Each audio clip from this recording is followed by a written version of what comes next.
জানো, কাল রাতের বেলায় না আমার বাবা আর আমার ঠাম্মা মিলে একটা চোর ধরেছিল।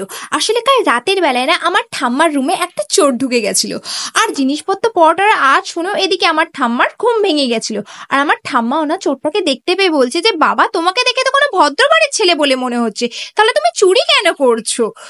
নিশ্চয়ই তোমার এমন কোনো পরিস্থিতি রয়ে গেছে হবে যার জন্য তুমি চুরি করছো। তো তারপর না আমার ঠাম্মা ওই চোরটাকে বললো যে, আচ্ছা ঠিক আছে, আমি না হয় তোমাকে নিজেই সব বলে দিচ্ছি যে জিনিসপত্র কোথায় আছে, তুমি না হয় নিজেই সবকিছু নিয়ে চলে যাও। কিন্তু তার আগে বাবা তুমি আমার পাশে এসে তো একটু বসো আর আমার একটা প্রশ্নের উত্তর দাও। তো চোরটাও তো মনে হয় মনে মনে এটাই ভাবছিল, বা এই ভদ্র মহিলাটা তো কত ভালো, নিজে থেকেই সব বলে দিচ্ছে যে জিনিসপত্র কোথায় আছে, আবার নিজে থেকেই বলছে যে তুমি জিনিসপত্র নিয়ে চলে যাও। তো তারপর না চোরটা আমার ঠাম্মার পাশে এসে বসে জিজ্ঞাসা করলো, হ্যাঁ দিদা কি জিজ্ঞাসা করার বলুন। তো তারপর না আমার ঠাম্মা চোরটাকে জিজ্ঞাসা করলো, আচ্ছা তুমি আমাকে আগে এটা বলো যে কোকিল কি করে ডাকে। তো তখন না চোরটা এরকম করলো, কুকু কুকু কুকু। আর তখন তো বাবা পাশের রুম থেকে দিদার রুমে চলে এসেছিল, কেননা বাবা বুঝতে পেরে গেছিল নিশ্চয়ই কোনো এমার্জেন্সি আছে, কেন এটা ছিল আমার দিদা আর আমার বাবার মধ্যে একটা সিক্রেট এমার্জেন্সি সায়েন্স।